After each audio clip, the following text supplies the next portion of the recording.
Good evening. Everywhere I go on this island, it seems to me I find degeneracy. Watch a few movies, take a few notes. See, it's a lot scarier when there's no motive, Sid. We have a bargain. Watch a few movies, take a few notes. Do you feel the pain?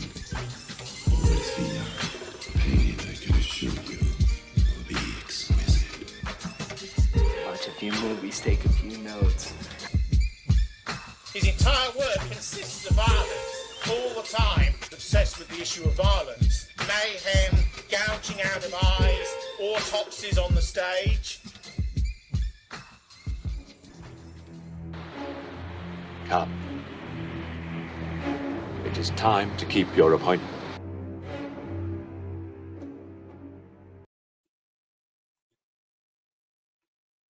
It's blooming done it again.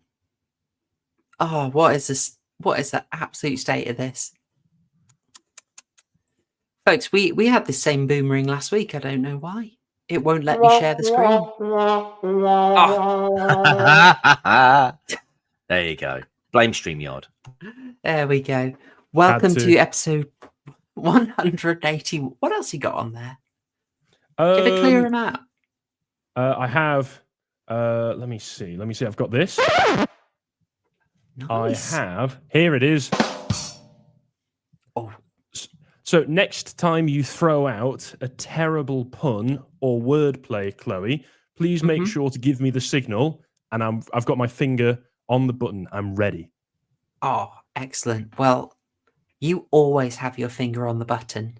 Getting into it quickly, it is Double Feature Horror Show, episode 181. We are continuing the UK horror series that is looking at how modern horror films, contemporary horror films, have tried to deal with some of the modern issues that are niggling us a little bit. We've covered chav horror in Harry Brown. Last week, we covered Asylum Seekers in His House, a very Netflix special. And this week, we're covering Possum. I think we might see a little flip around. Last week, Harry not won over by one of Netflix's finest efforts. TCG, more appreciative. This week, covering Possum from 2018.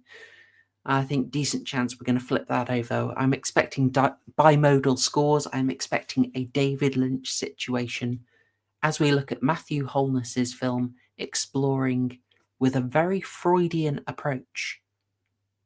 A little bit of nonce horror. Covering a little bit of noncery in this. Now this is UK horror. I got a vague memory in my head that the BBC was literally named in this, but on rewatching they don't. It should have been, let's be honest. It was BFI that made this, but it really should have been a BBC production. Oh, you know it. You absolutely know it. Throwing it out there. Before we get into it, obviously, introducing the panel, whose links are all in the description below. You should absolutely check them out. And also, Uncle Harry with the fingers there. He could do with a $5 to sign up to premium on lotuseaters.com. Keeps the lights on, doesn't it? Or else you know what happens. You go in the bag. You did some amazing poor shaming today on the podcast. That was excellent. People are stingy. What are they doing with their money, which is actually my money? You know, you're conjuring an old image of who was that ethot who flipped out on people for not having $5. Oh my God. I'm being taken into the before times. An ancient memory is returning. I remember this. I don't remember who it was, but she was basically saying, what are you doing watching my stream and not giving me money? Like, just looking at her was worth the privilege of shilling out. Yeah, if you don't, it was like, if you don't have $5 to give to me, then you should be working. Could not You should be comprehend working that for that maybe $5 to give to me. And to be fair, I appreciate the sentiment. I feel the exact same. What are you doing in the comment section right now, watching us when you should be super chatting? True. If in fact that's what a professional You shill. think watching films and then talking about them is easy? This is hard work. My ancestors toiled away in the coal mines. They've no idea what I went through for this. Give me money. Absolutely. They never had to tackle Freud to enjoy a simple cinematoscope. Yes, absolutely. Cough up, pay pigs, I believe is the phrasing. Yes, super chats are enabled. So are memberships if you would like to support me. And if you do that, get a little bit of bonus content as well. And you can vote on what we'll cover, which means you can stop me doing this kind of stuff. Just joking. But, Please. well, you know what? They have managed to prevent us doing horror and the erotic for 3 months, and they managed to successfully stop us ever covering meta horror. No matter how many times I put it, I gave up because no one ever votes for that one. Anyway, yes, we have a wonderful panel. Murgoot, Harry, TCG, they are back. They are hopefully raring to go, and we will cover Possum. I want to throw something out there very quickly. Harry, had you heard of this film before? No, but I've got Amazon Prime. It's on Amazon Prime, so I'm pretty certain I'd scrolled past it quite a few times because I instantly recognized the little cover image when I went on the website. Yeah, it's would you say that cover image is fair? Because I'll be honest, when I first watched Possum, I thought looks kind of spooky. I thought it would be like a nice little monster flick. I didn't expect searing, mindscape horror. Yeah, psychological horror to the absolute extremes. Yeah, especially the opening scene. I was expecting it to be that he would be harboring some spider monster in that bag that had some kind of psychological hold over him that made him feed it children. And I suppose, in a way, that is part of what is going on. You can take the symbolism from that. But in terms of the strict narrative that we're shown, the actual narrative of this film is exceedingly straightforward in terms of the actual chronological events. Not much happens in it. It's all about the mood, the atmosphere. What it really reminded me of is Silent Hill 2, which I completed back in December, mainly because most of the atmosphere of this film is carried entirely by the soundscape and the music, very much like Silent Hill 2, which has an incredibly iconic soundtrack. And most of this, some of the stuff that actually made my spine tingle a little bit was early on in the film when he wakes up in the bed and realizes the possum is next to him. You don't realize it at first, but then he shoves it off of the bed, and it has this accompanying violin sting with it. It's not a straight stab on the violin. It's a little bit more controlled and soft in the attack, but it was very piercing, and it sent a bit of a tingle down my spine. And I appreciated that kind of horror. It's a little bit more cerebral. It's a good comparison, yeah. Silent Hill 2, working on unsettling you with great sound work by Akira Yamaoka. Possum had, frankly, career best from the BBC Radiophonic Workshop. Hey, there's our BBC connection. There we go. They're in there. So it's about nonsense. The BBC is going to be in there somewhere. Exactly. TCG, how about yourself? Any exposure to Possum? Had Possum exposed itself to you previously?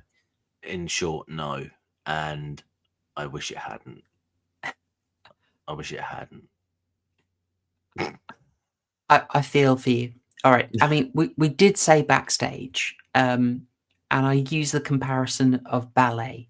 You can appreciate something. You can see it's well made, but if it's not emotionally working for you, it can be a blooming slog. Yeah, it was. Do you know what? An hour and 25 minutes this film was, but my God, for me personally, it felt like it was going on forever. I mean, if you wanted the Guinness summary of this film, you could summarize it as a guy who is rubbish at getting rid of his toy. Oh, and by the way, his uncle's a child stealing nonce. That's it. But the atmosphere, TCG, the atmosphere that it builds through those 85 minutes is, well, the 80 minutes is spectacular, and then it throws it all away. But those 80 minutes, pretty great. Scrub that muck off at once, Harry Cumberdale. I'll have no dirty immigrants in my house. I don't speak to the Irish. I'm going to quote Salad Fingers randomly, by the way, tonight, because this film, all I could think of was Salad Fingers. The dialogue between Philip and his uncle just felt like Salad Fingers talking to himself. It felt so broken. It was interesting, don't get me wrong, but it just felt so bloody broken. Like it was almost like they were having two separate conversations at times. Well, I mean, it is a man speaking to his abuser, and everything is covered in those layers of trauma and the attempts to avoid speaking about the obvious. Because he knows, Philip, the primary character, he knows what's going on. He knows he's speaking to the guy who molested him for years, and he also knows that he's probably speaking to the guy behind the kidnappings that have been going on in the local town. But he's got that possum. He's got that possum in his bag that he can't get rid of. He's got to play dead. I mean, I'm tempted to leap straight into it because TCG, you handed us a bone there. Really, the two separate conversations. Like, just for an example, this very scene has a great one where Uncle Morris, Alan Armstrong, in the grottiest he could possibly be. Bloomin' hell. If they say they want to cast you, you look noncy enough. Goodness me. You'd be I offended. mainly know this guy from my parents watching New Tricks for over a decade, so it was a pleasant surprise to see him here, and then more and more unpleasant as the role expanded. Well, he really gets to stretch that. No cozy. Anyway, he talks about the possum puppet. And we will give a brief plot summary if you haven't seen it, but it feels kind of pointless because the actual events, as Harry said, very straightforward. And it's all about interpretation. But anyway, he's talking about this vile puppet, the possum, that Philip carries around. He says, "You show that to children." And Philip responds, "I'm going to destroy it." Morris responds, "Even the head." And it's like, does even the head match up to "you show that to children"? As in, you show them this gross, disturbing puppet, or I'm going to destroy it. Is the head just a recreation of Philip's face? Because it looked like that to me. It absolutely is. I thought so. and also there was a point in the film for most of it where I was absolutely certain that Morris was a figment of his imagination, which is part of the reason why all of the conversations felt so confrontational and psychologically searing. Yeah, Patrick Batman. You may not be wrong. Is Morris real?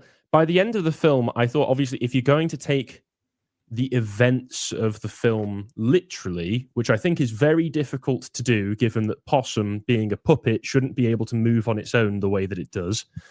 I'm under the assumption that there is a popular interpretation. I've not looked into this, but I feel like it's something that everybody would say, that Morris is still a figment of his imagination, especially given that when he first gets to the house, it's completely empty, and Morris seems to be able to pop up anywhere around the house, but only in the house and in the garden, without making himself known, making his presence known. Later on, you get the police coming to the house, trying to see if anybody's in. Morris doesn't seem to be there. It only seems to be Philip living there. So I'm assuming that the interpretation is Morris is the lingering trauma of Philip, who, due to what happened to him when he was younger, has taken on those same behaviors, has kidnapped this kid himself, but then by the end of the film manages to dispose of the possum, dispose of Morris as his lingering trauma and does the right thing and lets the kid go. I'm assuming that's a very psychological interpretation of the events that we see, because it's very difficult to take anything in this film literally. Mm. You're getting into just how complex this can be, yeah. I mean, all worth mentioning. I lean on a slight variant of that, but we'll get into a bit later, because I just want to ask Murgoot, was this a total surprise exposure? You'd never seen Possum before, never been exposed to it before? Oh no, you recommended it months ago and I watched it, and it was slow then and slower the second time through. My basic thought is it's a 1.5 hour slog through somebody's nervous breakdown. Pretty fair. Would you be up for giving us? I mean, I think you barely even pour a pint of Guinness for the actual plot here, but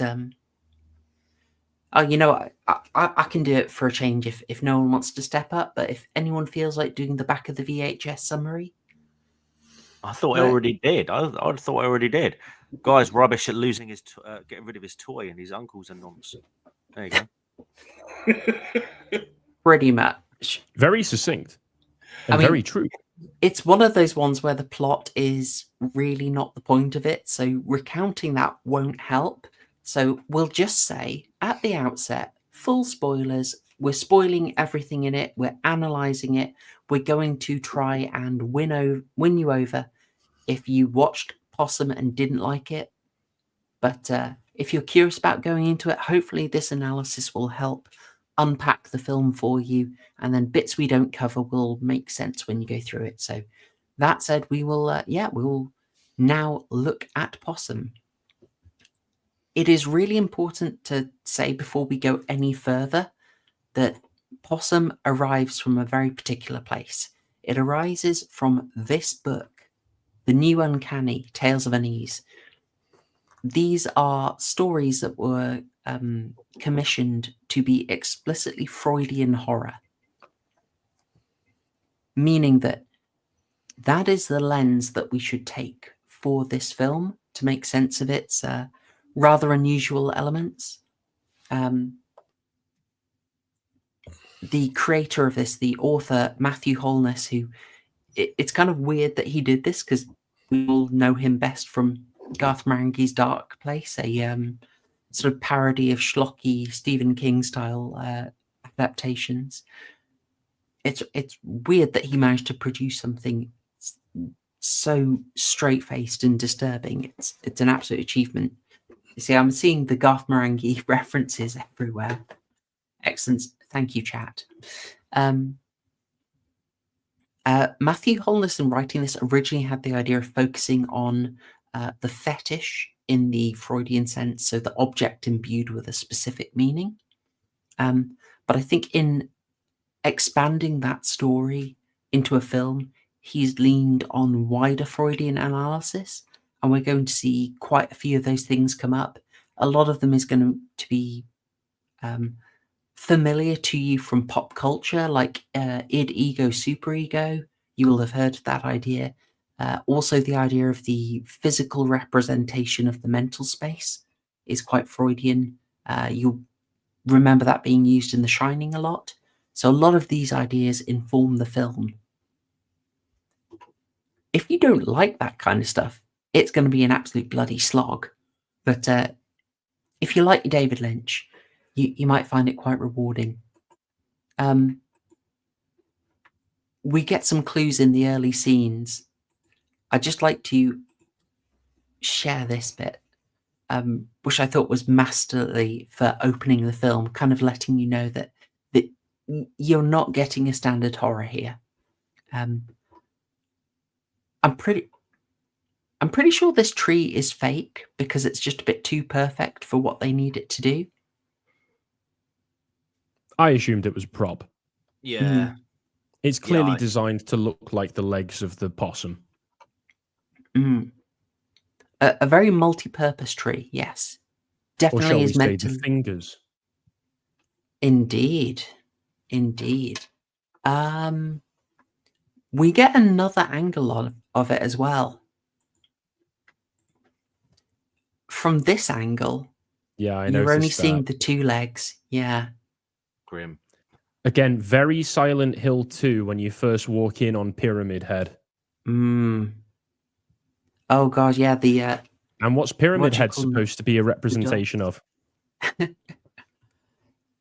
Yes. I don't know. You tell me. Sexual guilt, desire for punishment, Right. all that good Yes. stuff. I swear, I bet he has played that game. Oh, he must have. It's too perfect. Apparently, one of his inspirations was a little seen George Romero film called Martin, which is about a man who genuinely believes he is a vampire and may or may not be. Oh, like Richard Trenton Chase. Oh, sorry. Yep, the old school. That was an old school TCG video. Back in the day. One that still haunts me.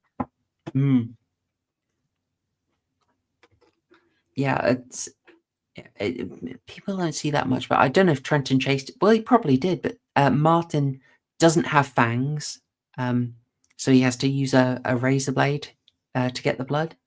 The whole film keeps you in doubt over whether it's all in his head or not, kind of like this does. Rewatching it, there are so many aspects that kind of let you know that you can't be sure that any of this is really happening to any great extent. There's a lot of what you're seeing, all these bits of the guy just being out there on his own in the countryside in a very kind of like M.R. James way. I mean, for most of the film, he's living in a house that's partially burnt down as well. And then there's the scene where he's just out and about and he tries to dispose of the possum, slips over, can't get rid of it. He's in the mud and then turns around, and despite having thrown it in the water, the possum is also in the mud on the other side of the bridge, almost in the same position that he's in.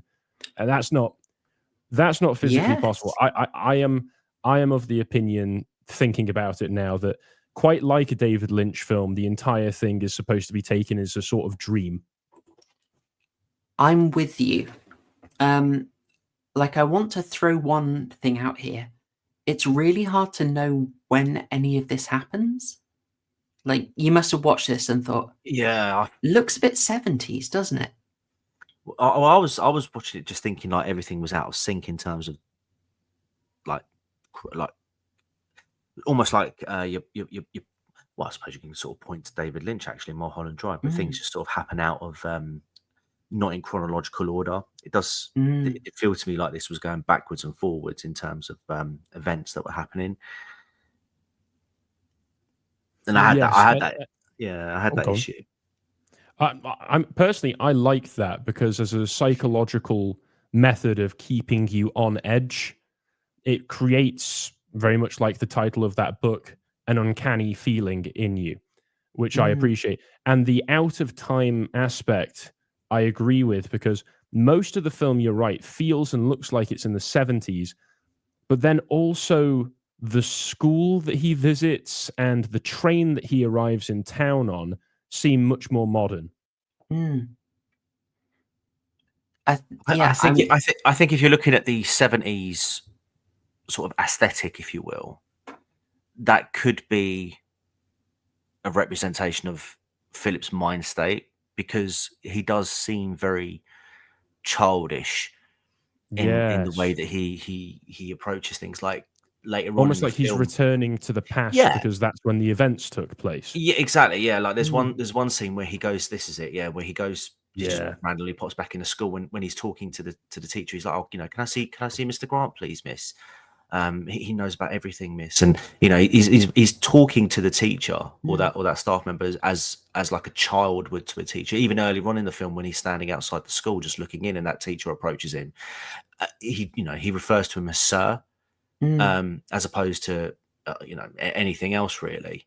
It's very much, very very much sort of interacting with a teacher as though a child would. Perhaps a child of his age when he was being abused, or It's quite like in Lost Highway when Fred regresses into a teenage persona.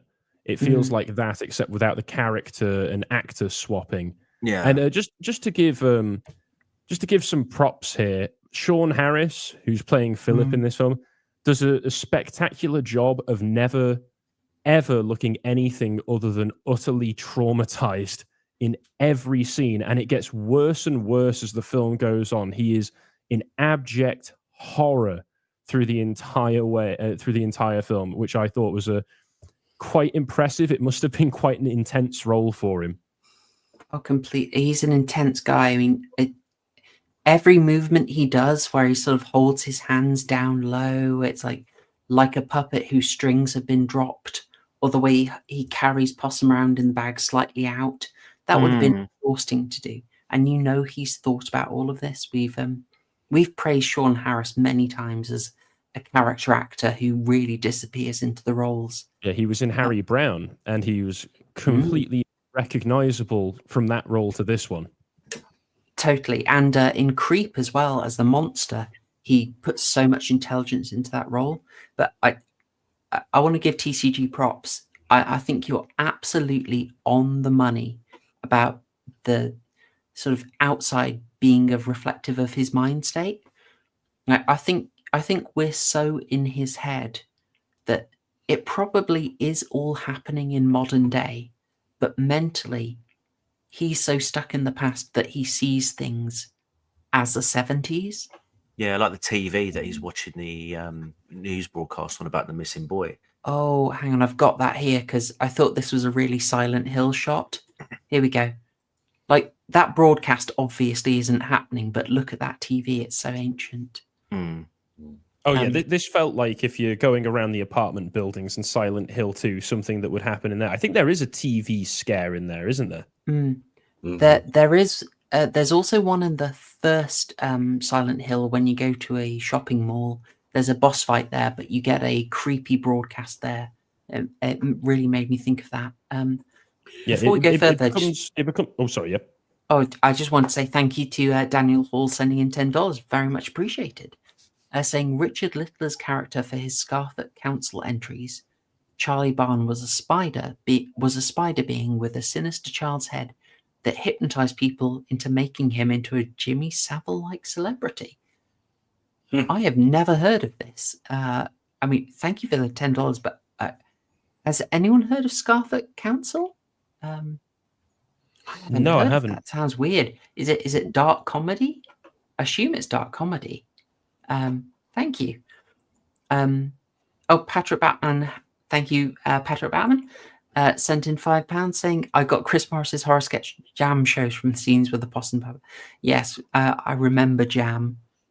I mean, at that point, you felt you were meant to laugh somewhere, but you weren't sure when the joke was coming. But I've not heard of that either, actually. Weird watch. Very weird watch. I didn't know Chris Morris had ever done a horror sketch. I didn't know you could do a horror sketch show. Yeah, it was an adaptation of a radio series called Blue Jam. Oh, right. And the TV series was Jam. And it's... he uses the analogy, it's like being sick. It's like watching it while you have a fever. It's very distorted, very disturbing. There's some scenes that are like, the joke is really obvious, and others where it's just a weird, like, what the heck did I just watch vibe. Very interesting. I'll need to check it out. Is it anything like Inside Number 9 with its anthology, or is it more multiple sketches per episode? Multiple sketches, very hard to know what's going on. The most accessible one to appreciate is one where you can hire, there's an agency that lets you hire a thick person to do a task for you, and they're the only way to break through bureaucracy. So this guy hires an absolute moron to go and sort out a parking ticket for him, and the council worker just breaks down, flips out because he can't make her understand, and so just writes off the whole ticket. I'm not selling it well, but it's... I think I have seen that, actually. You might have sent that to me in the past, actually, but it's possible. I'll definitely check it out. Yeah. a good recommendation. Thank you very much, Patrick and Daniel. Very much appreciated. As an aside to previous comments about the way it was filmed and the blasted heath and then the interior of the closed factory and the schoolhouse, the filming treated it almost like a liminal space throughout the whole thing. Absolutely. And it's liminal spaces creep me out. Even the outside shots felt constrained and just he's stuck on one path. And just it was well shot that way. Yeah, correct me if I'm wrong. You might have picked up on this as well, Murgoot. But at one point, obviously, you go into the house and there's the main hallway that has the stairs and 2 doors. One of the doors is the black door with the bedroom behind it that burnt down with the remains of his parents in it. The other one, most of the time, leads into the kitchen, which also leads into the garden. Around the middle of the film, correct me if I'm wrong, but Philip goes through that door, finds himself in a very long corridor, and gets to the end of the corridor and finds Morris in what appears to be a like sitting room. Yeah, I caught that and I thought to myself, have I missed something? The film doesn't address it at all. It just happens. Never go back to the room ever again. Because I think he goes in and it's also filled with old newspapers that he's reading through. So he comes downstairs and finds him reading the Possum poem. I think the corridor is always there, which does fit it, but it's hidden and you don't see it for most of the shots. But it threw me off as well. I thought it wasn't there. But, I mean, maybe we should talk about the house, actually, because that's quite key. I think there's a very important reason why that is where it is. I'll get you at Morris's absolutely filthy chamber in a second if I can find the darn thing. Where is he?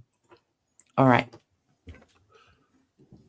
So we get quite a few walks around the house. Like, as you noted, there's there's the door that is never gone into until the end. It's like the final revelation, which felt really Silent Hill as well. Yes. You just know so much that the physical geography is linked to a mental geography of it's a part of your memory locked away behind a door. Extremely Freudian. The repression there is represented kind of standard, to be honest. Also like The Shining, room 237, a certain memory is locked away in a room. But we have an idea that Philip's room is upstairs, down a corridor.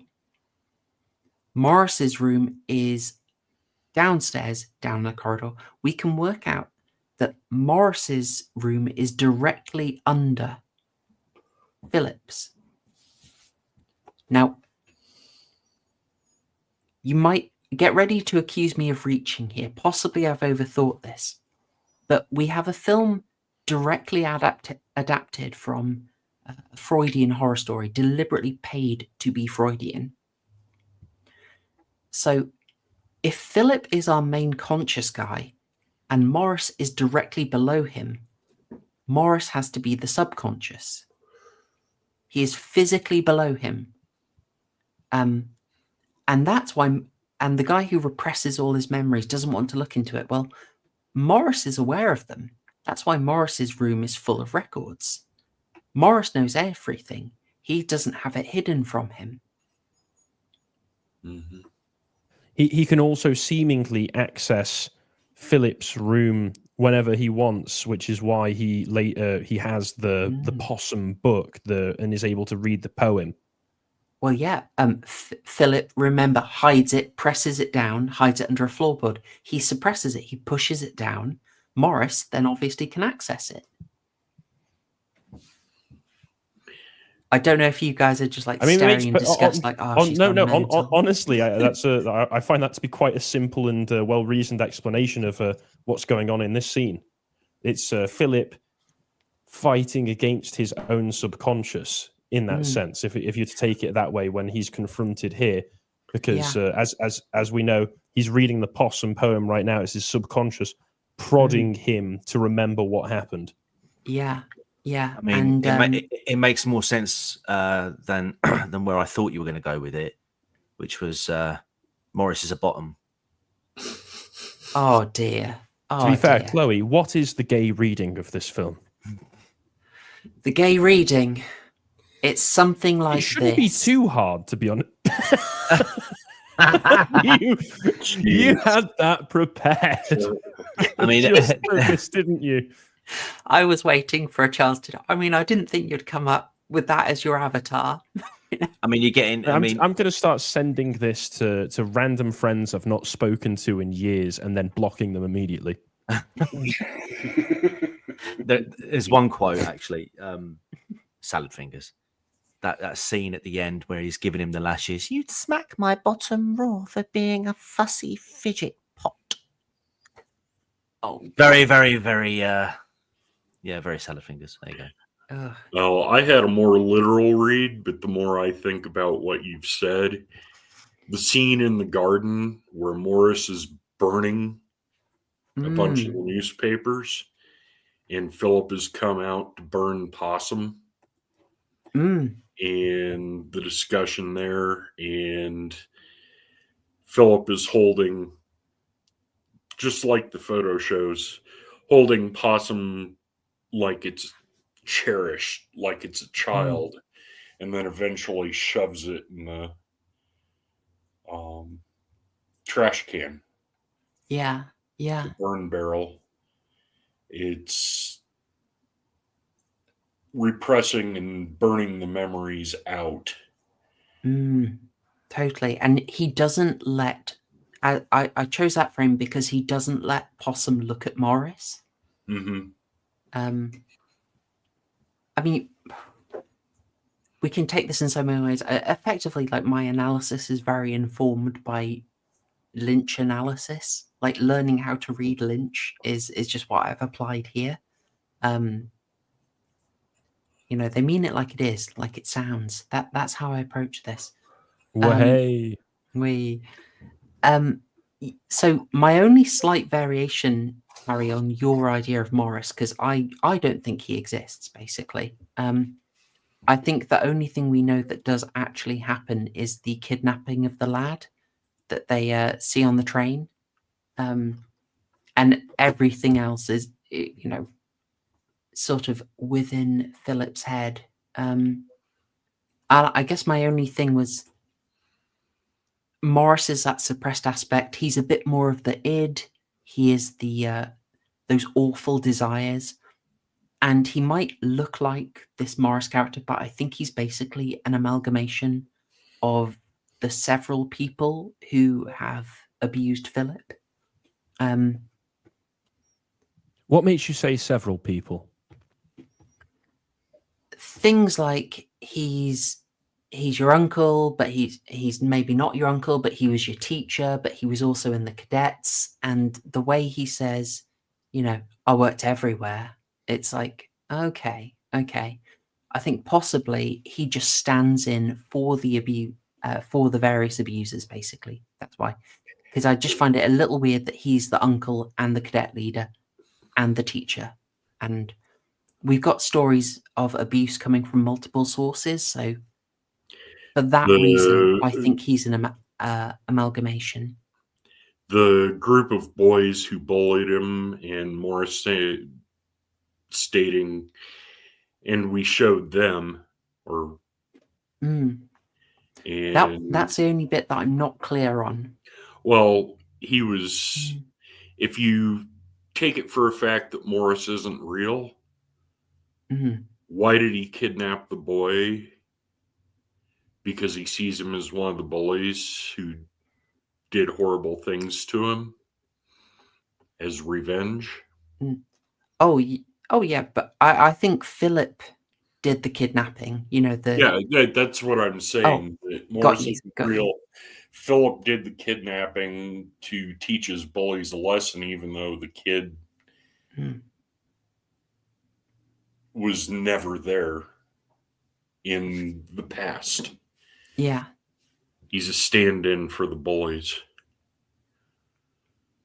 Yeah, that would make sense.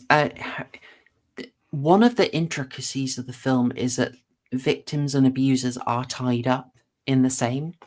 So you'll notice, like, that kid has been, he is a victim. He's been kidnapped. I forget what his name is, but the kid nicked off the train, right? Michael. Ah, thank you.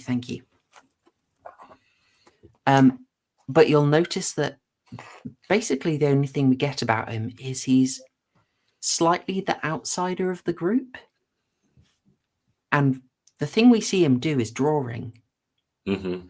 I was going to say, yeah, he's drawing. Which Morris makes that's what comment Philip takes. about Philip. That's what Philip takes an interest in. Because that's the one thing he says to him. Goes up to him, "What are you drawing?" Daniel, that's exactly it. Yeah, Philip is an abuser. Morris is Philip externalizing what he too has become after the own trauma. Yes, externalization. Remember, Freudian analysis. So this kid basically is a stand-in for him, and the hope of Possum is that the cycle will break, because Philip is a victim and an abuser. Possum is a monster and a thing to pity at the same time. That's why. Oh gosh, where is him? Where is he? On the heath. Here we go. Philip is in this pose in the mud. Possum is in the pose of the mud. And of course, this is all relating to an old memory that basically he's drawn back to. There's like a magnetic force on him drawing him back. So I see Possum as kind of like the ego, like the very damaged ego of Philip that he needs to protect. He's trying to get rid of it, but he can never get rid of it, etc. And for the super ego, this is where my analysis breaks down. I've only got one guess. I have a hard time defending it. Oh, before we get on to that, there are two really good questions in the comments right now. We got Patrick Batman, who sent in another $5. So thank you very much, saying, did you see the dead body hanging in the background next to the tiny window of the final room after he lets the boy escape? I did not. Have you got a screenshot of that, Chloe? I am going to hunt that down. Right, okay, I'll give you a time. Anybody noticed that? Yeah, I'll give you a timestamp. 1 hour, 23 and 21 seconds. I'm just checking it now. Yeah, it looks like Morris's head. Same reverse mohawk. Yeah, I did not notice that.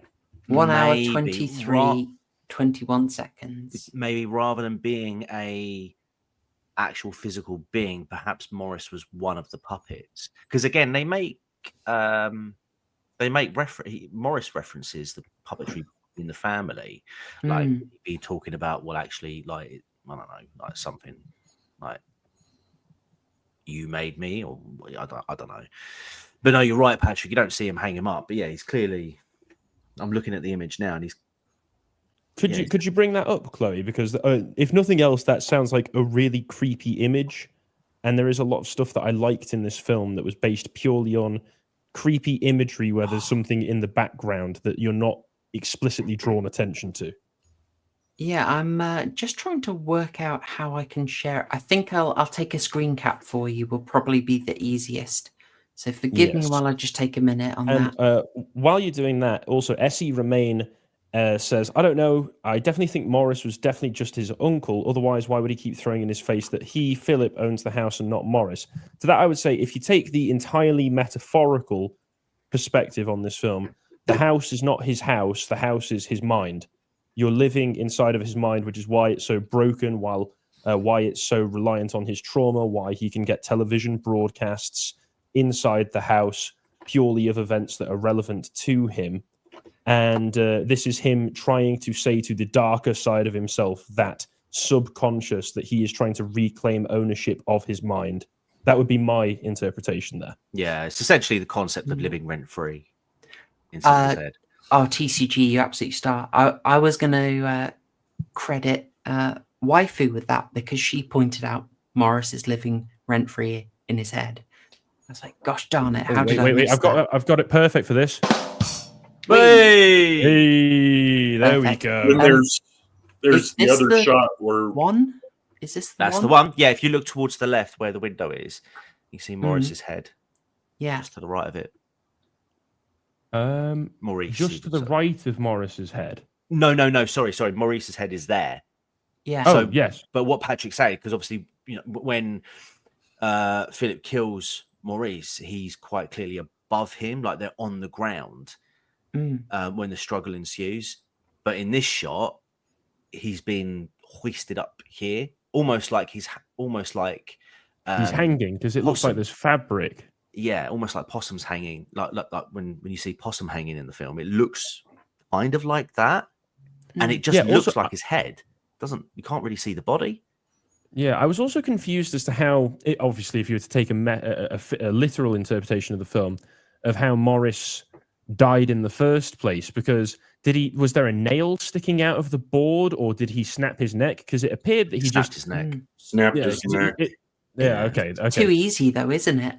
Yeah, It's it just too easy. feels very easy because he just pushes his head back a bit and he's dead.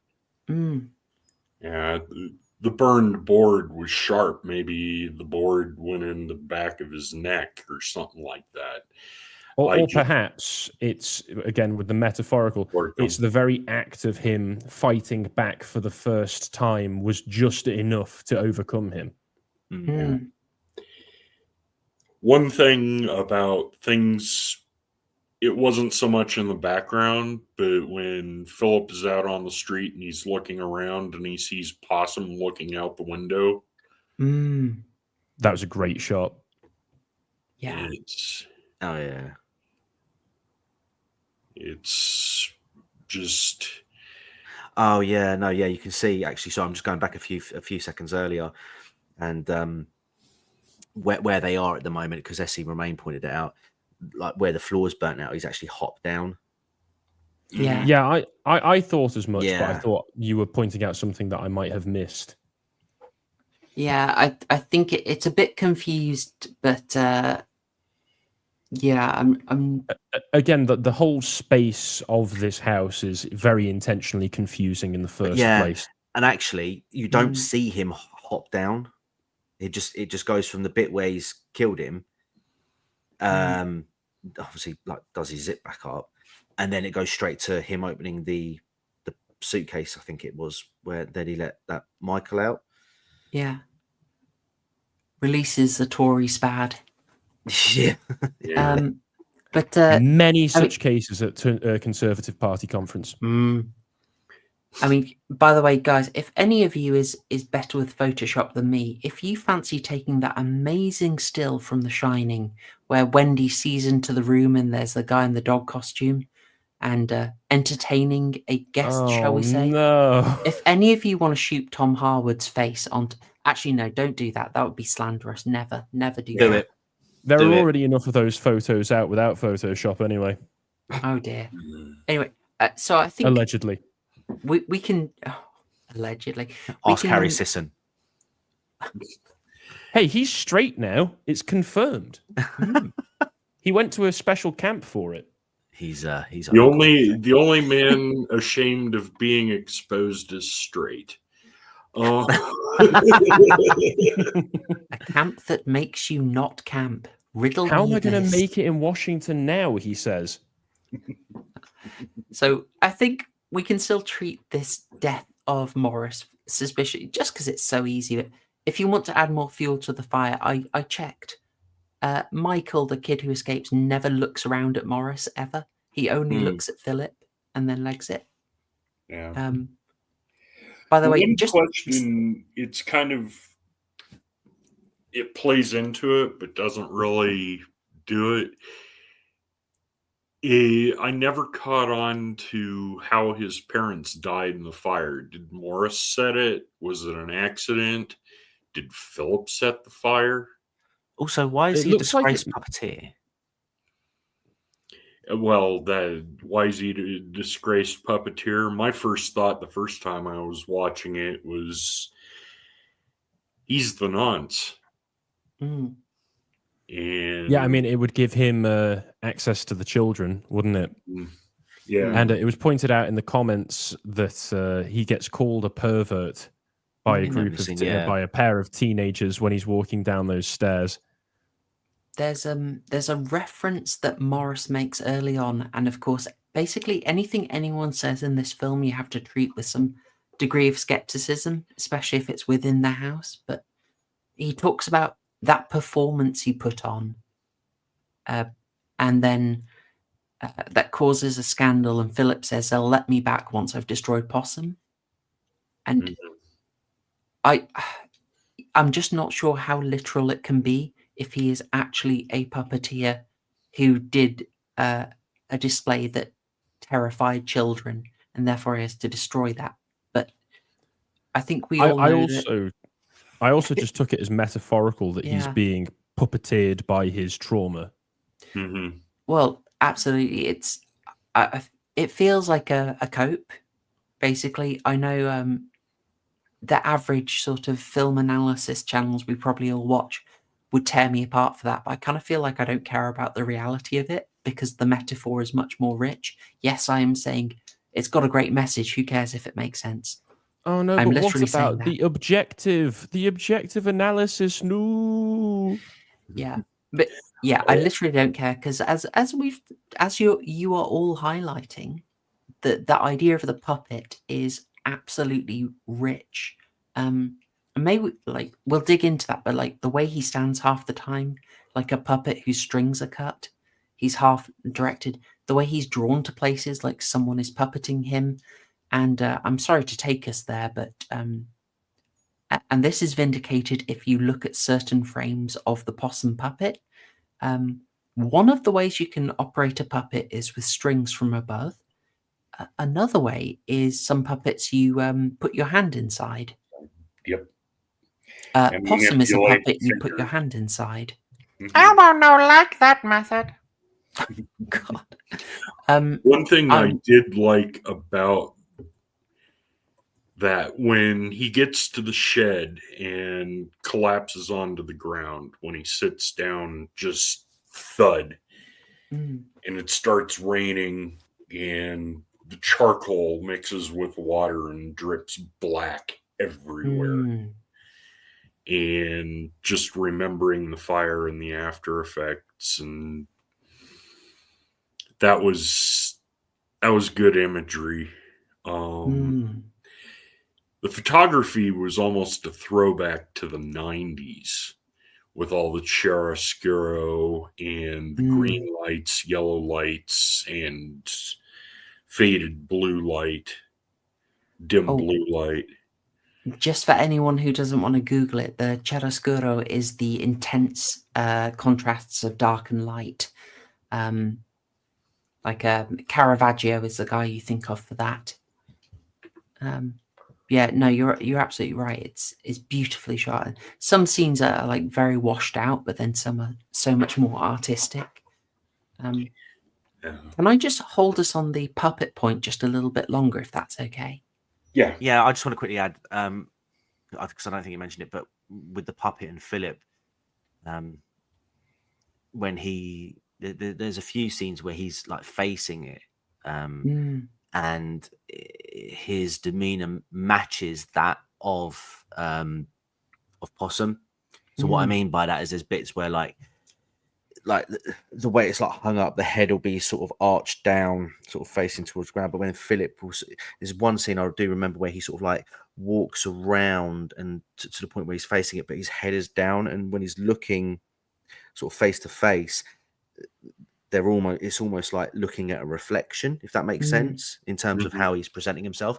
So I think, I mean, if we're removing the literal, like if we're taking away the literal interpretation of the film, you know, and we're sort of looking at more of a metaphor, you know, you could quite easily say that Possum is like the manifest representation of Philip's mutilated childhood. You know, that body is unrecognizable, and if you look at it from sort of like the abuse angle, I think it's more a representation of the awful childhood Mm-hmm. Oh, that totally. that he had. Teased. If you, yeah, Do you Yeah. have a shot of him holding Possum up and that frowning silent scream that both of the faces have just facing off against each other? I will try and find it for you. I haven't saved it, but I know where it is. But just while, it's just when he stomps it. It might take me a while to find it. I just need to look for a scene at the barracks where he does it. Nope. All right, this might. Gosh. One of the things that makes it really hard to do this is that in this film he just revisits locations constantly, so it's quite hard to locate yourself in it. We've already mentioned that the head of Possum is a literal casting of his. How about this one? I've got something that will work for you. Just give me a second here to save that. And then I will get that up on screen. Sorry, I totally should have saved an image of it for you. Right. Is that okay? Yeah. this is it. Yeah, this is it. Yeah. Well, there's the one out in the garden where he's doing it too, but that's But this is the one I was thinking of. Yeah. Yeah, it's so that as a representation of his damaged childhood, absolutely. And yeah, as we said, it's a cast of his face, and there's other sneaky stuff in it with the puppet metaphor. Like, I just want to extend it because this film does a great job. This is out early on. Morris, I'm trying to think how I can phrase this. Morris further adds to the sort of analysis of this abuse as a cyclical phenomenon. Morris says to him, "My dad taught me to be a puppeteer, to puppet." And then he teaches Philip. It's like it's getting that cyclical abuse down. Generational. Generational, yeah. I just want to add to it, and I'm very sorry to do this, but we've seen Morris's puppet. I've saved this image of it because Philip just comes in and he's got the puppet at the table on his waist like that. Now, I don't know if you guys are getting any sort of implications from that. Oh yeah. Yeah. Yes, it's a Freudian film. Don't be surprised if you have a phallus there. To spell it out, sound crazy, and hopefully not get clipped. Morris's puppet, it's got the pale body and it's got the enlarged, swollen red head, and he's got it on his lap. And when he finishes talking to Philip, he sort of tucks it out the way, as one would an inconvenient moment of tumescence. That'll do. We know what we're talking about. It's phallic imagery, right? It's gross. I'm grimacing so much right now. Right. It's a grotty film. Yeah, Did you catch an even grottier moment in one of the first scenes when Philip spits his tea out? Oh, you're not suggesting what I think you're suggesting, are you? Oh, for God's sake. Philip, Morris makes the remark, Philip spits his tea out. Yep. And then Morris says, "You won't get anything from the jar," i.e. his jar of sweets. Yeah. I am very literally telling you that in the first conversation they have, when Philip is spells it all out traumatized, for you. disgusted. Yeah. If you spit, no sweets, etc.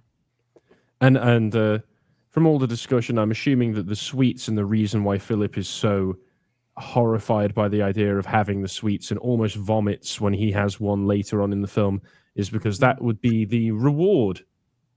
Yep. Mm-hmm. Yep. I mean, I wasn't sure if the sweets had like any kind of drug on them. I think they might literally just be the reward that Morris gave him. But I couldn't tell. Sorry. I would assume if this Morris is supposed to be representative of different abusers, I would assume that is something very specific to his actual Uncle Morris. Yeah.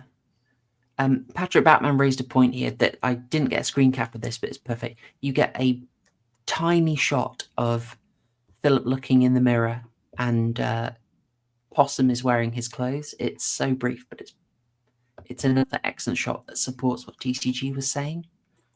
Kind of related to Morris and what a disgusting bastard he is.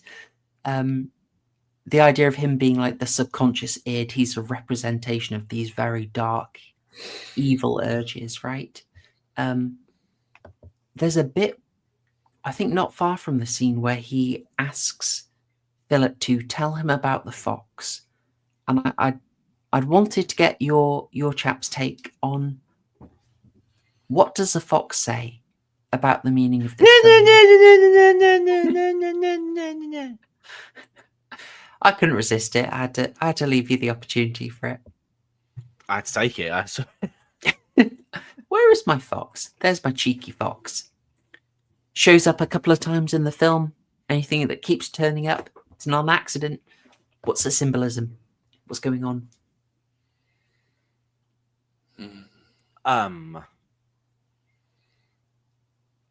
Well, what are foxes other than menaces to your bin?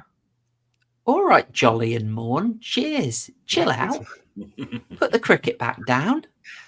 I thought it was an allegory for the missing boys, but the more Well, Murgoot, could you, just for anyone who didn't watch the film, can you spell out the scene for people? What is the story? Just spell out the scene, if that's okay, where he talks about the fox. I'm gonna brain fart. Don't worry, I can do it if you want. Yeah, go ahead, because I was thinking about something else, and now both thoughts have disappeared. Right. So Morris, who is an absolute grotty, grotbags-looking civilian, says, "Tell me about the fox." And he obviously asks a lot. So we have the idea that this is something lascivious, something that is of interest to Morris is going to be something related to these Nancy desires, right? So Philip tells a story of when he was young. He had a den over in the salt marshes somewhere. He keeps going back to, yeah, there we go. Patrick Batman got it. Savilian, on the salt marshes, which he keeps going back to in the film, where we see him sort of, him and Possum down in the mud. And he tells a story about in the den, a load of boys from school he'd taken, trying to impress them, trying to be friends with them, had seen a fox there. And they kick the crap out of it. And then he uses very specific phrasing. He says, they stuck things in it until it died. Many people would use the phrase stabbed. Philip doesn't. They stuck things in it till it died.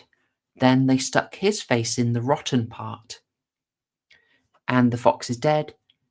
Philip lies down in the mud.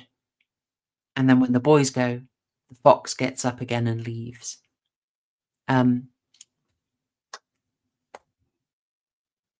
would like to hazard that there was no fox. That Philip was the fox. This is, we don't know if this is pre-Morris or post, if it's a school attack, if it's a barracks attack, if it's some other incident of horrible things happening to Philip, but basically the boys had him marked out, basically out in his den. They've seen he's vulnerable. They've kicked the crap out of him, all had a go on him, and basically left him dead, and that's why he wants to go and that's the incident that he wants to report at the school when he's sort of reliving things. Is that way too much of a reach? I think you're on the right track. I mean, the fox definitely symbolizes something about his past. In particular, that scene where he's describing what happened. See,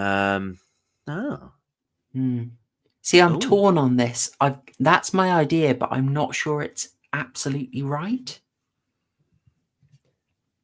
It's the best interpretation of the story that I can think of, unless you are supposed to take the story literally. But again, you've pointed out that the language used when telling it is a little bit strange when it could have been more straightforward. It feels like it's wrapped up in innuendo. Yeah. God, Daniel makes creepy and weird when I was watching it. It's so much more horrible than I originally thought. Now we're getting into the details. Oh, I'm sorry. You were like, it's bad enough, and then and here's what the sweets mean, and here's what the fox meant. Yeah. So like the fox being poked, like being stuck until it died, could be a representation of Philip's innocence. If you take the fox and say that's Philip, basically what you're saying is these boys had read it and wanted to play out a particular scene. Oh, big Stephen King fans. True. Yeah, but then, foxes are. I mean, it was a sign of love and friendship, right? Correct. Oh, yeah, totes. Their unity. God damn you, Stephen King. Junior spooky lamps. Yeah, it's the aspect of the fox playing dead and then getting up again is like, that's what doesn't fit at all. I wondered if it's kind of a super ego thing. Like, I know it's kind of trite, but it's. I don't expect people to have read Freud. I haven't read Freud. I've read summaries of Freud. I've heard people discuss Freud, but I kind of think if you write Freud, you will write things that most people will know about, which is going to be id, ego, superego. And we've already got Morris as the id, Possum as the beaten, bruised ego. So I'm rather desperately wondering if the fox is the superego, but I don't think it works. I don't know. Well, Dr. Prepper thinks we found the gay reading. Well, come on, it's a proper horror show stream. There was inevitable homosexual activity. It had to happen. This film is all about homosexual activity. True. Absolutely true. So the fox is someone who's a bit perplexing. I also wondered about where are they? Where are those blooming things? Where are those blooming black balloons? Because I could not make sense of these either. I think they symbolise death. So where would you normally find balloons? You'd find balloons at a party, right? Let's say. Mm-hmm. And what do balloons typically look like at a party? Bright, colourful. It's a celebration. It's something that you would use to represent as a celebration. These balloons, however, are black. It's dark. It's the mood when these are presented are very much. It's a very somber thing. Well, originally, in the beginning, there's the scene with the orange and yellow balloons. And correct. The smoke travels up and they turn black, and then you see them again. Yeah, I feel like maybe this is a representation of Philip's grief over the loss of his parents. Things were good when his parents were around, and then the fire happened, and then they weren't.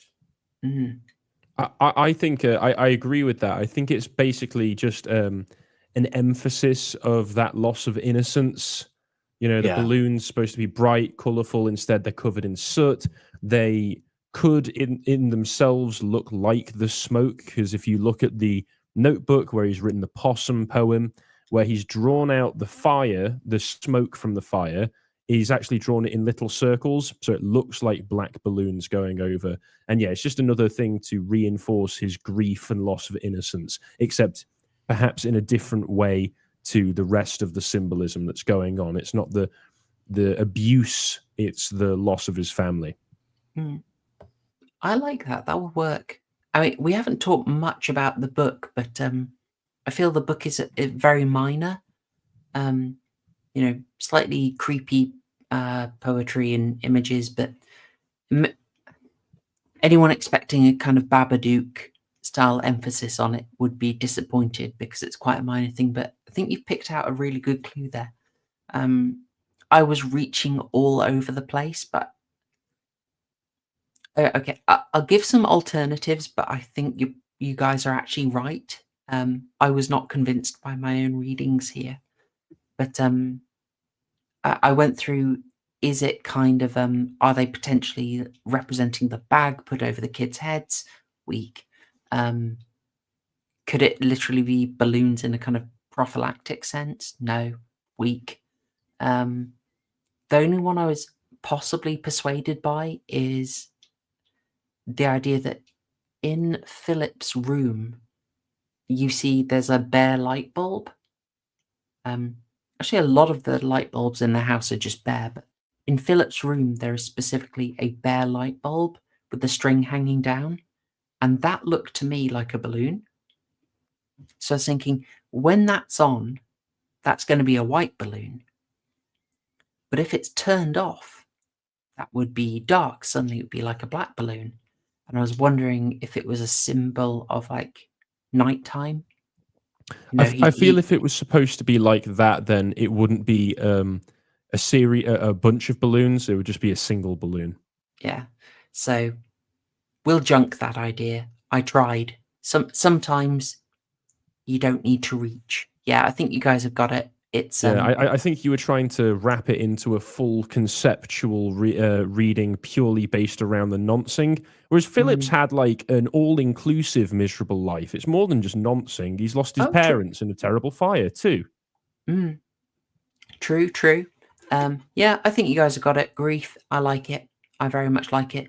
It also fits that this.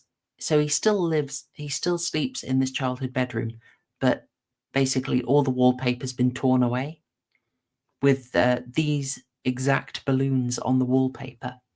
So it's like, yes, the childhood fun, the childhood innocence torn away. There we go. All right.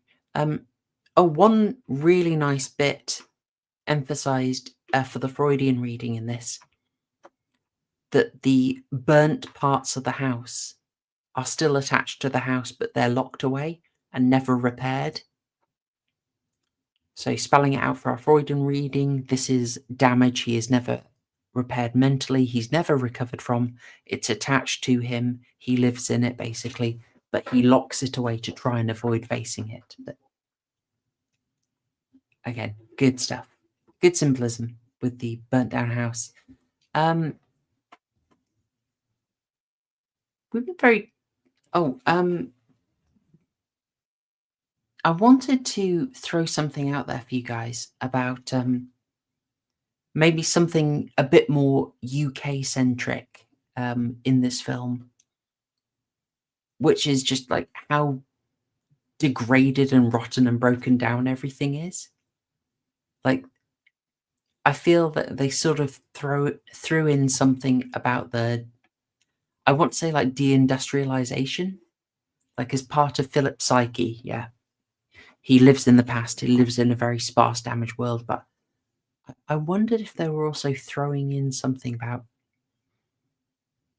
general state of the nation. I'm going to say no. I feel like the scenes were more to represent Philip as opposed to a wider sort of conversation about bloody state of our nation. You know, I think, yeah, when you look at things like run down, dilapidated, unkempt. Yeah, I think it's more to do with Philip than anything. I'm with State of his TCG on this. soul. Oh, fair enough. All right. I mean, also it's set in Norfolk. Maybe Norfolk just looks like this. I don't know. Yeah, Well, I think that supports it. It supports a sort of. I mean, I was bouncing it around with Simon Roberts as it's kind of hauntological, i.e., which fits this idea of your future is robbed from you due to the childhood abuse, right? And it's kind of like, you also, by looking at this broken down Like barracks. Britain was nonced on by Margaret Thatcher. I mean, you say jokingly, but I mean, yeah, kind of like looking at all these really run down areas, you sort of think like when these grand projects oh were my set God, up. the balloons, the black balloons. It's not childhood innocence. It's the coal mines. Oh my God. Oh my God. It's closing the coal mines and destroying the innocence and vitality and industry of Britain. Yeah. Okay, there is actually, maybe there is a reading here. The spider's legs, the possum legs, they are the tendrils of international finance. Simon's backing me up. Wait a second. I thought I was an octopus. Simon's backed me up on this one. I think there's something in here, and I don't think it's a coincidence that when we look at this story, if he is a puppeteer, a children's entertainer, and we know from his diary, 1973, 70s children's entertainer. What? Oh no. I wouldn't be surprised if it was thrown in there, possibly from a slightly lefty angle, but who among us is bothered by such quibbling these days? Patrick Batman, you're absolutely right. It's the globalists. It's the globalists. No one else. Just the globalists. Don't ask who the globalists are. Globalists. Not Chicoms? Oh, and the Chicoms. The Chicoms and the globalists are working arm in arm to enact the WEF agenda. Okay, Alex. Am I boomer enough for you? More Alex Jones than Boomer. Oh, God. Oh, that was the creepiest image in the entire film. Don't flash that up. I thought I'd get that out there. Just like, I mean, you do see Possum move in the film. I feel like they had to, but I really thought this would be the whole movie. I'm just going to torment you with this. This is pretty horrible image. I don't know what's worse, when it's got no eyes or when it very clearly has human eyes. Ooh. I'll throw this out there. I don't know if you guys notice this, but chat, if you haven't watched it yet, something to watch for, a wonderful bit of the uncanny. Possum has several faces. They don't show the face moving, but they will switch the face out between cuts to kind of make you a bit creeped out. Like, hang on, did that move or what? Very, very sneaky, very sneaky. So there's an alarmed face sometimes, and oof. Oh no, TCG, what is this? Oh dear. What would you rather have? Can I choose the bullet? No. I choose the bullet. No. I will always choose the bullet. Also, off topic, Matt has said to me, Synthetic Man, great YouTuber, I saw that. Reacted to me reacting to him on his stream earlier. That's awesome. I did bring him up on the podcast earlier. Where can I find that? Because I'm a big fan of his stuff. Harry, can you react to Synthetic Man reacting to you reacting to him on the stream? Let's do that right now. Let's do it now. I'll call it EFAP. He's actually live on YouTube right now, so maybe he's doing that. Maybe it's on that live show right now. I'm gonna have to load this up so that I can scrub through the stream after this is done. Well, I'm loath to comment. Basically, I haven't seen enough of him, but I did feel that when I watched EFAP cover him, I thought they did him dirty a bit. I felt we saw the a little EFAP bit one of where they completely misrepresented him and Mauler maliciously clipped loads of stuff out of his hours-long stream for a terribly put-together montage. Yeah, that was pretty scummy. I felt a certain amount of the we don't care, you can do whatever, we hate censorship. I felt there was certain pearls clutched, you know. Do you remember when Synthetic Man brought up the perfectly reasonable complaint of there were no black people in Scandinavia in the Middle Ages, and also they certainly wouldn't have been putting them into their own mythology? And that uni student who appears on them goes, well, you don't know the demographics of the middle-aged Scandinavian countries. Source? Like, excuse me?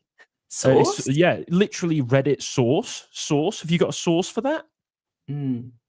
I mean, Yeah, what a disgusting and despicable display from those guys who supposedly had integrity. I think, I mean, I don't want to turn this into a ragging on EFAP stream, but let's just say everyone has their own, how can I say? Everyone has their own blind spots. And I think we saw that, you know. I'm minded of the Last of Us content where maybe they said so in other coverage I didn't see, but I noticed them kind of have no problem with that show dishing at being pretty darn chummy about a communist location and kind of having no problem with a 14-year-old being given contraception. I know. Yeah, and also kind of turning weird, turning what's supposed to be an implied gay relationship in the original game into a full episode-long gay romance.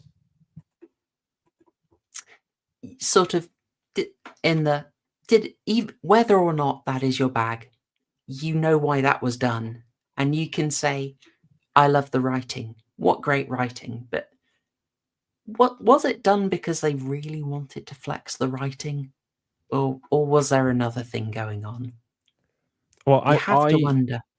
I am a simple subjective reviewer. I like films by David Lynch that would make no sense. I mean, what would the robot think of David Lynch? He'd give it 0 out of 10. So my opinion's invalid. Harry and Gladive robot confirmed. True. I mean, we do not go to Harry. I mean, have you seen him carrying water for Farage recently? I'm not going to I will go decline to comment on the stances taken by a friend of the channel on that matter. I will make no comment on his stance on that. Anyway, we were talking about a psychological horror film. We were. Possum. We've been extremely complimentary of this wonderful Nightmare Fuel. But I did note that we seem to have one quite major complaint about it. So maybe we should talk about that. I'm leaving a big dramatic pause. I thought someone's going to be like, "Yeah, that scene." Should I? Wait. Should I just everybody wait for a moment? Ask that question again, Chloe. There was, I recall, one thing we all found was where the film sort of dropped the ball a bit. It's so slow. Just done dirty by a soundboard. I'm so sorry, Murgoot. Carry on. I was expecting everybody to pause again. It's just... Wait, what the hell, TCG? Oh no. He's trying to Hendrix the stream again. Patrick Hendricks posted. It has to be done. You know, TCG, Lamau, your opinions are all I care about. Well, I've got some big opinions for you, my friend. Oof. Two great big opinions coming right at you. Oh, nothing can destroy this stream quicker than a Hendrix post. No, it was slow the first time around, slow build up, and then an abrupt ending. It was slower the second time around, just because it was. Too slow of a build up, too abrupt of an ending. The first time around, it affected me a lot more the second time around. It was far creepier the first time. The second time, it was a little bit disconcerting, but other than that, it was just gross for values of gross. Do you think that's because the film is very intentionally kind of aimless? As in, Philip doesn't really direct things. He is directed, and it's hard to find an actual progression in the film. Well, like I said in the beginning, it's basically a film about a slow motion emotional breakdown.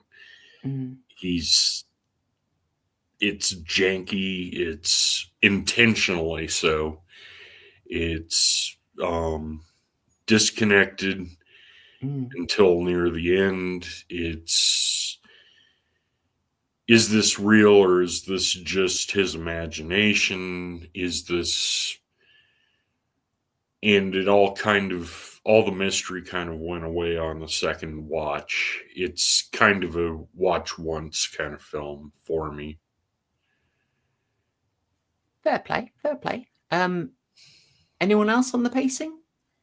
Personally, I mean, this was my first viewing of it. Now that we've kind of discussed it, and I think solved 100%, this is the accurate reading of the film.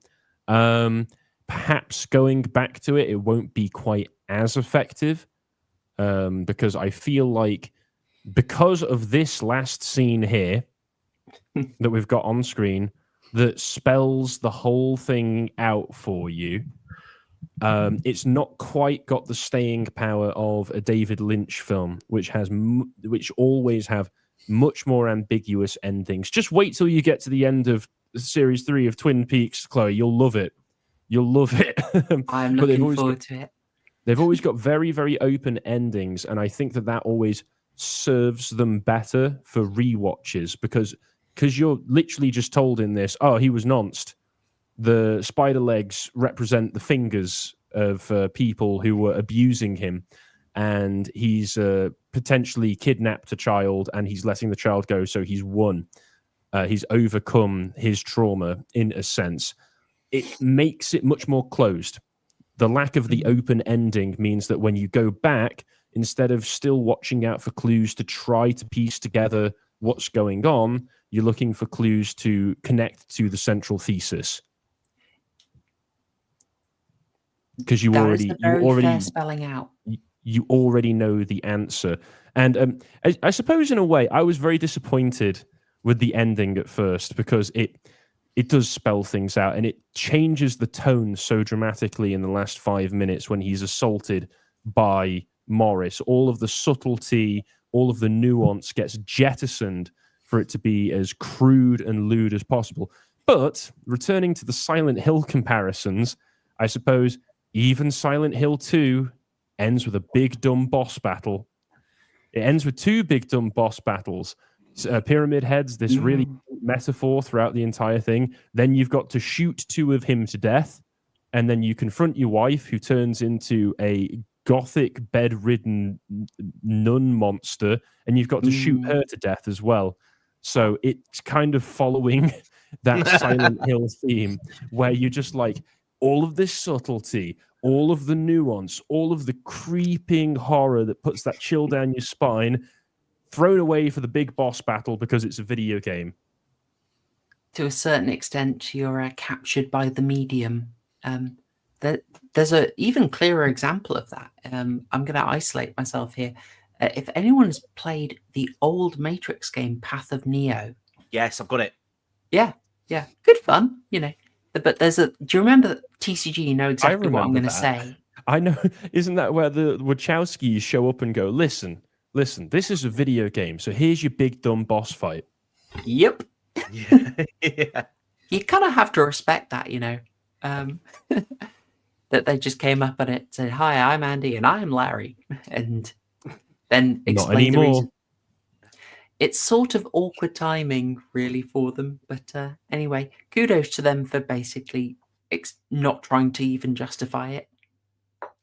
Just like, yeah, you want this. You need this to be satisfied. And I think to an extent, unless you're David Lynch, you're not going to be able to hold firm to the no explaining vision. Well, I suppose that's what annoyed me a little bit about it, because obviously in a video game, you're constrained by the medium. In the film, I've seen it done. Because you've got similar films that have very open endings, like Possession, where you're left with more questions than answers. So you can go back, you can feel out the film on rewatches and try to piece together your own interpretation. This film spelling out what it's about so clearly damages those rewatches for me. Yeah. Yeah, and this, I would say potentially it felt like it had to give you a jump scare. Like, this is the big jump scare scene. It's the scene where you're given some kind of closure because there is a killing. You know, you can pin it off on Morris. That I feel that is possibly where we fell victim to genre convention here. And I might slightly disagree, Harry, in the sense that, like, yeah, okay, yes, this gives you the answer so clearly. This gives you the key so that if you do a rewatch, you can then unpick things a bit more. And I think that does make for a satisfying film, but it absolutely does limit it. You can't go as far with interpretation because you kind of got it solved already. So you can get a second rewatch. I mean, I've watched it 3 times. I've enjoyed all of them. The first really, really shook me up. And then the other 2, I was just kind of clue hunting. But I'd say it does limit it much more than anything Lynch has done. Or even I'm not cheaply saying that it Kubrick, makes it... where he gives you something that you think is the narrative. And he slipped much more under the surface. Yeah, I'm not saying that it makes it a bad film, or even that if I go back to rewatch it, I won't still enjoy it for the atmosphere and the creeping unnervingness of it. It just means that what clues that I'm looking for, I know what they will relate to. Whereas with Lynch, it just makes it all a bit more engaging with the putting your own pieces and figuring out the puzzle. Because when you speak to other people about those films, they may see an entirely different puzzle to you. So it's really interesting to engage in those kinds of discussions. Yeah. It's a fair point. TCG, anything on that? On the great big explaino, shout it out for people at the back. BT dubs, this was about BBC executives.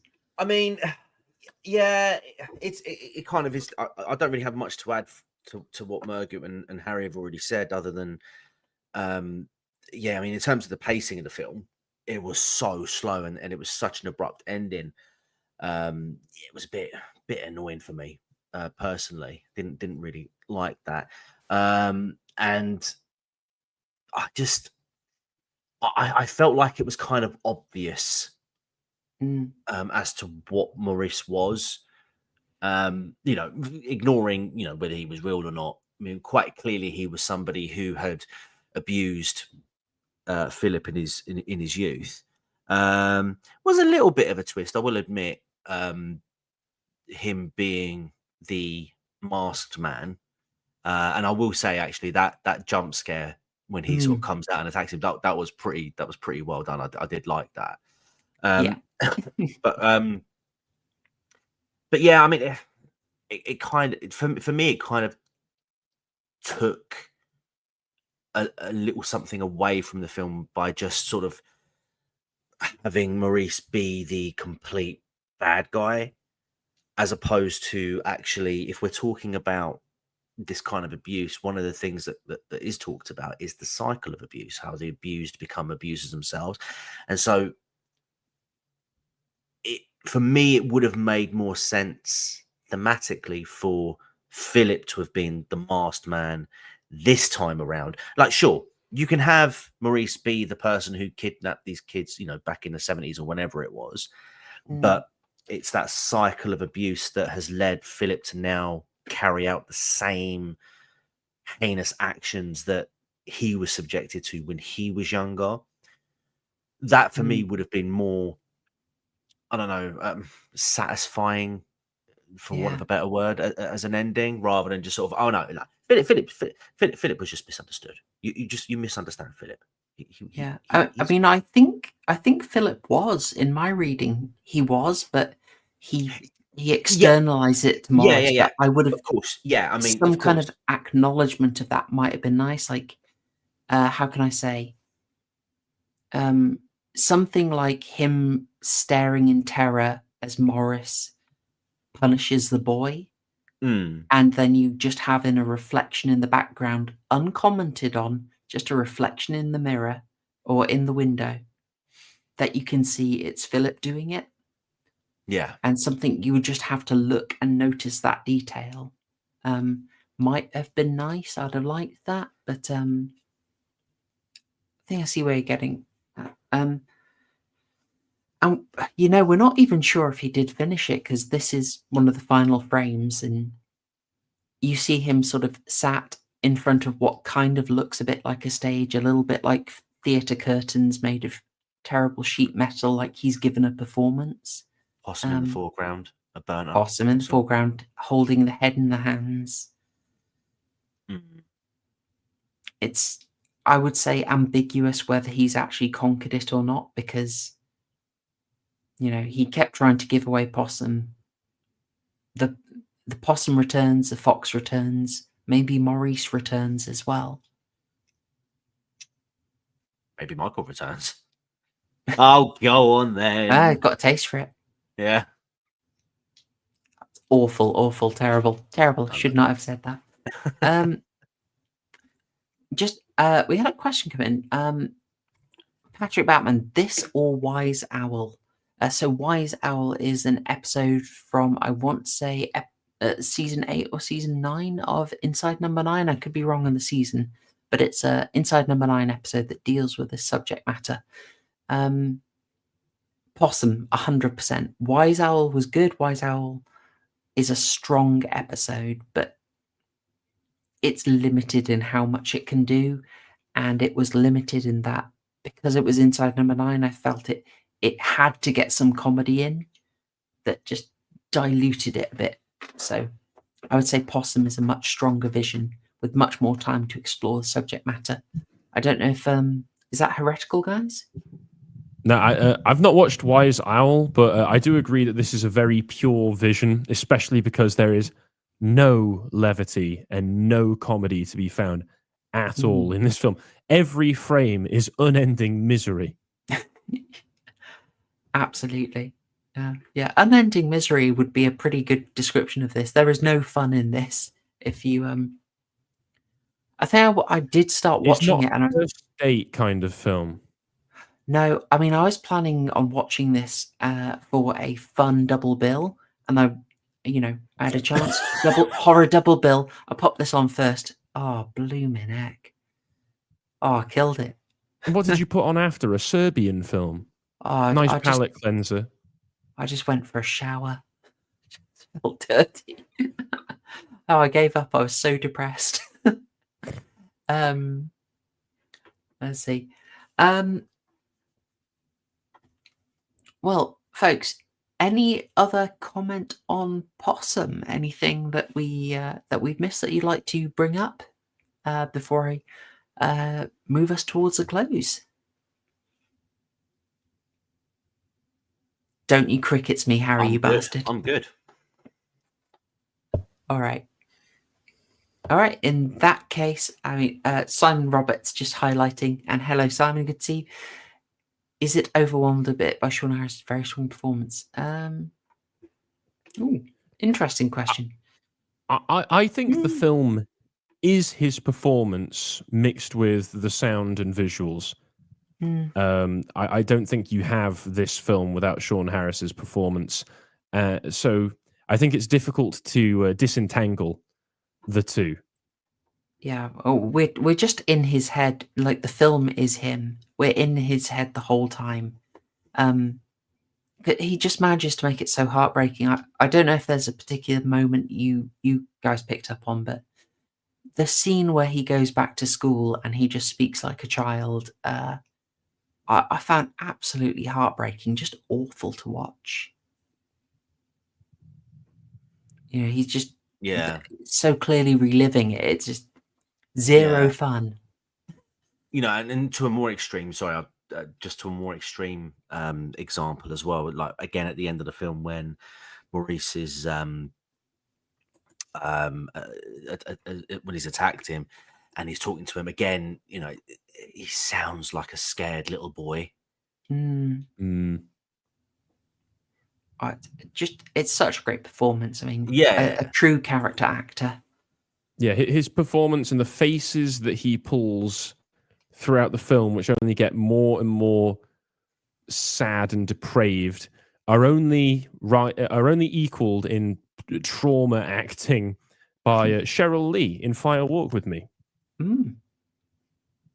which is also a top 10 performance of all time. Oh, absolutely. I was not prepared for how good Fire Walk with Me was, and it got booed at As Cannes. well.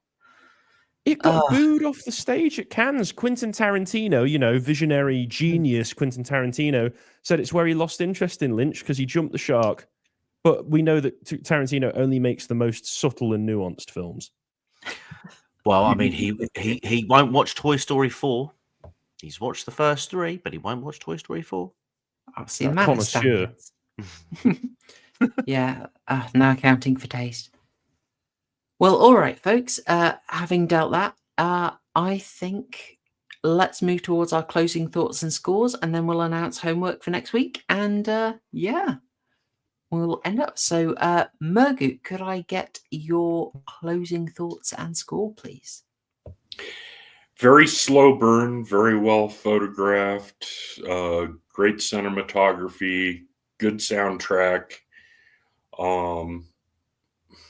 outstanding performance by Sean Harris. But too slow on the rewatch, and there were only a couple of surprises. It wasn't so much horror as just a psychological suspense story. Just watching a man break down. It is worth a watch. I'll say I give it 7 burgers. No ketchup, no cheese, absolutely no cheese, no humor whatsoever. Fair play, fair play. How about yourself, Harry? I'm just working down the panel. This might change on a rewatch if I ever get around to rewatching it. So I can't mirror Murgoot's experience with this, but I would give this a strong 10.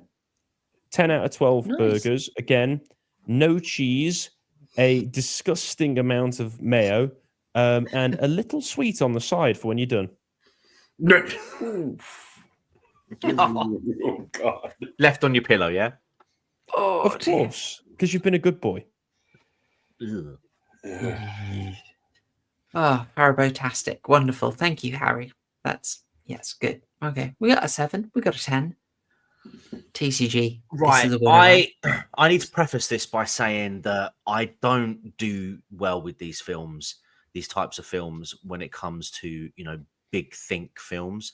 And I've said this before on the channel, and I'll say it again. I like to switch my brain off and just enjoy what's put in front of me. I don't want to think too much at the time, but I do feel like I've had a bit of an epiphany, because I feel like I'm having the same dilemma that I had with Mulholland Drive, in that when I originally watched it, I thought it was absolute bollocks, right? But then having the discussion with people about it after the fact, yeah, I am that pleb guy.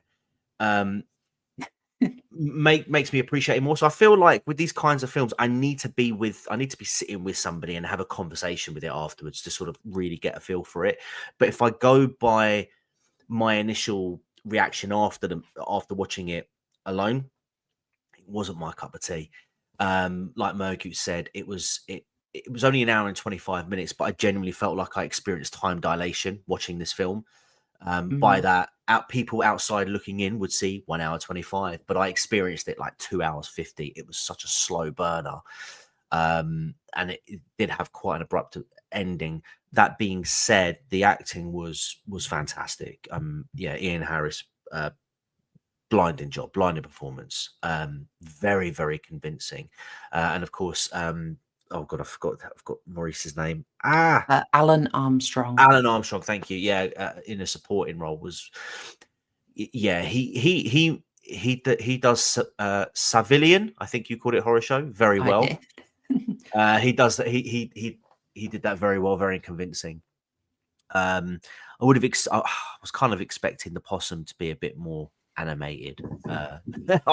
You know, but I mean, creepy enough, just being sort of like this lifeless puppet.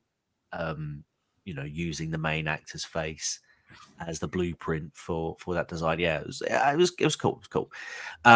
Look, I'm going to go middle of the road with this. If I'm completely honest, would I go back to it? Probably not. But you know, I'm thankful for the opportunity.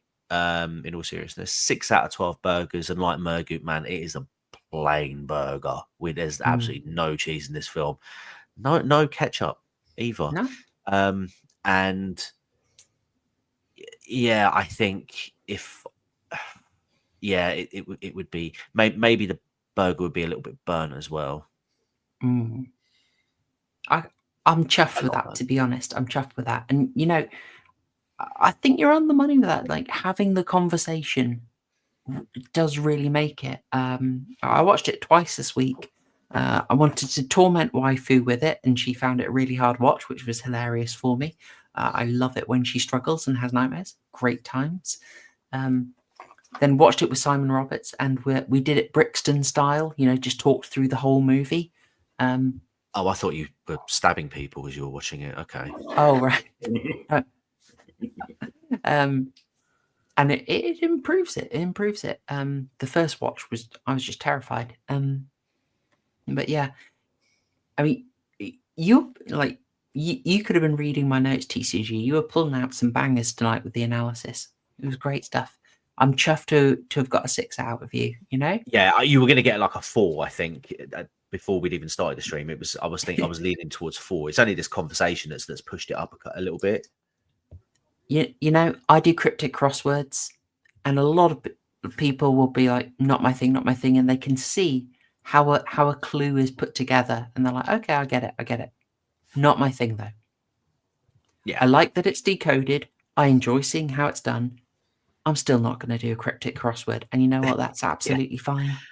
I tell you what, I really want to play Path of Neo now. Go back to it. It'll be fun. Be fun. I want to replay Silent Hill 2 again. I only completed it a few months ago, and I am intended to go through Silent Hill 1 and 3 and 4 as well, and then I'm going to stop because the rest of them, other than PT, are worthless. Correct. Have you played Soma, Harry? I've got it. I played about an hour of it and never carried it on because honestly, the atmosphere. Because I'm way better at watching scary films than I am playing scary games. The atmosphere was way too much for me. I did beat Amnesia: The Dark Descent though. Funny you should say that. I am awful at playing horror games. I'm so much better at watching them. But I played Soma on my second channel, I think it was. And that was I felt like Philip at the end. Yeah, I know that it's got some themes of AI, what makes people human. If you create robots that are essentially as human as they can be, do you apply morality to them? But that first hour when you're skulking around the dark underwater lab and you don't know if things... I imagine it's going to be very much like Amnesia: The Dark Descent, where for the first 3 hours or so, you're not in any actual danger and the monsters can't hurt you because they're not programmed to. But still, man, they're so good at that kind of horror. Yeah, atmospheric horror. Yeah. Yeah, absolutely stunning. 100%. I won't spoil it. Go back to it. Finish it. All right. Well, everyone else seems to be going for the 10s in the scores. We got low. We've had an 11. Oh, who gave it 11? I was chuffed. Okay, we had an 11. I think everyone else. It was Dr. Prepper saying it's closer to 11 than a 9, but gave it 10 out of 12. Patrick Batman gave it 11. Patrick Batman, yeah. Okay, and everyone else's 10s. I'm chuffed with that. I don't think I can stretch to an 11. This might be picky, but that last scene, the dialogue is just a bit too on the nose. You know, Uncle Morris with the fingers. You like my fingers, don't you, boy? Do you want my finger? It's just Yeah, I really liked Alan, what's his face's performance as Morris up until this scene, and I don't think it's his fault. I feel like he was probably directed to ham it up. yeah, just a bit too much. So it loses, and because if it were in the middle of the movie, fine. This is the finale. This is kind of the impression you leave with, so it has a bigger impact. For that reason, 10.5 burgers. Overly charred, no ketchup, definitely no gherkins. I got a gherkin allergy after this, and absolutely no mayo. So, but 10.5 very well grilled burgers. Slow roasted, you might say. And I also just want to say, Modding Forever came in saying, didn't watch the movie. Too chicken to watch horror films. Just here to listen to your review. Thank you, Modding Forever. Thank you. You are the person we do the recap for. I'm quite flattered if people have not watched the film and can still enjoy the analysis. That's great. Also putting in a request about The Substance. I would love to watch The Substance. I've heard good things about it. We might sneak it in when we got a bit of space. Maybe I'll try and do it as a bonus stream. Tell you what, I'll put that as a stream goal, and we can, so I will do that. The Substance as a stream goal. Tell you what, if we meet that, you'll get a bonus stream on it.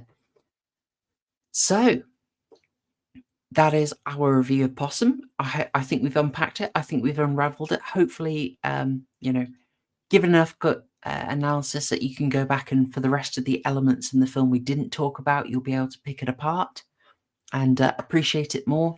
It's a solid effort. I think it'll be interesting reading the original short story. I have ordered that. That is on the way. I'll be interested in that comparison.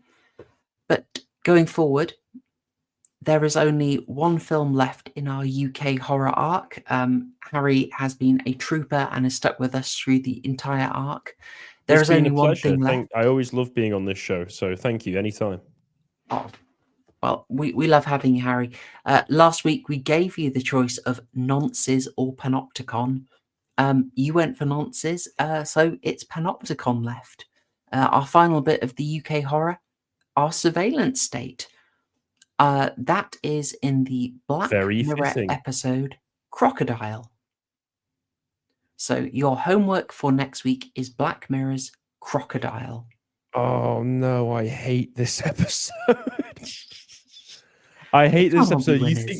You think that this is a miserable slog of a film? That's the most miserable piece of media I've ever watched. Okay, I'll save it for next week. Go for it. Go for it. All right. So there you go. Black Mirror's episode, Crocodile. That's what we're covering next week for a nice bit of panopticon. And if you want a bonus to help the analysis, try and watch a little bit of Hyphonics. What the heck does that have to do with it? Just watch a few, you'll see where I'm going with it. Question coming in from Salmon Passion. I don't think I've heard of you, but thank you for watching. Always nice when we see someone new in the chat. Question for you guys. Have you analysed Hot Fuzz, Children of Men, 28 Days Later? Well, Harry, I know you've analysed Hot Fuzz. We have. Yeah, we did a lads hour on it at Lotus Eaters. You should sign up for Lotus Eaters, you spendthrift wankers, and actually watch it, because it was a good one. And we came to the conclusion that the council were the good guys. Nicholas Angel was a interfering cosmopolitan, and the film was making fun of close-knit, well-organized rural communities. Yes, deeply subversive. And we did Hot Fuzz a few years back, in the early days of this of this podcast adventure, as part of the Cornetto trilogy. And we are still doing 28 Days Later, aren't we? As part of. We're going to do a whole month on it, so we'll do the whole series when 28 Years Later comes out. Good. Can I include myself in that? Because that sounds great. Yeah. You would be super welcome. Absolutely. I thought to make it a full month, we could possibly throw in something I think is kind of relevant to them, the Dead set from Charlie Brooker. But Yes. Oh, that's that show, right? Okay, it's a little backstory here. That's the yeah. one where it's Big Brother with zombies, right? That's Yeah. the one. Right. So when I was a child, I think it came out in 2008, so I was maybe 12 years old. My parents were watching through that show, and I was in bed, woke up for whatever reason, come downstairs to see what my parents are doing. They're watching that show, and it's the scene right at the end where the zombies have broken into the house. They're bashing against the big glass windows, and he's being ripped. That guy is being ripped apart and eaten and screaming at them as he does. Completely traumatizing to me. My parents paused the TV because I start crying. Delicious. And they go, "Get upstairs, Harry, get upstairs." And I go upstairs and I go back to sleep. And for years, I thought I dreamt it. I could never figure out what it was. I thought it was this show. I thought it was that show. Could never find what it was. A few years ago, I walk into the living room and my missus is watching it on Netflix. And it's that exact scene. And it all comes flooding back. And I was there, stood there like, it wasn't a dream. It was real. No, it was horrifying. Oh, brilliant. Oh, Davina, no! Yeah. To be it's fair, nice that we can I close off with the story of childhood trauma again. That's I was going to brilliant. say, to be fair, I'd cry myself to sleep knowing that Davina McCall had been ripped apart by bloodthirsty zombies. Yeah. But Oh, I'd be up for rewatching that. I it's like great. Philip, except not Nancy. I need to face my trauma, overcome my fears. I need to snap Morris's neck. Oh, brilliant. Well, we will help you do that. There we go. Thank you, Chloe. Thank you. Sam and Passion say, continue. I think you're right. They are proto-UK. I'd also say World's End is very UK as well. And related to that, I think both Sam and Passion and Patrick Batman, who has left a cheeky super chat, thank you very much, Patrick, have recommended Wyatt Stagg's video on 28 Days Later. Yeah, a few of you have recommended Wyatt Stagg. I will say I was won over easily when someone said check out his analysis of Candyman. I had quite a few quibbles with that one, but I will say the man has got a great eye for detail. So even if I wasn't totally won over with his Candyman analysis, I will absolutely happily watch more from him. And if he's covered 28 Days Later, I'm up for it. Fantastic. I will definitely watch that. So, folks, thank you very much. This has been our review and analysis unpacking of Possum. You have got your horror homework, and I hope that after this, you're going to tuck yourself in, have a nice night's sleep, and wake up refreshed for Friday and a fabulous weekend after that.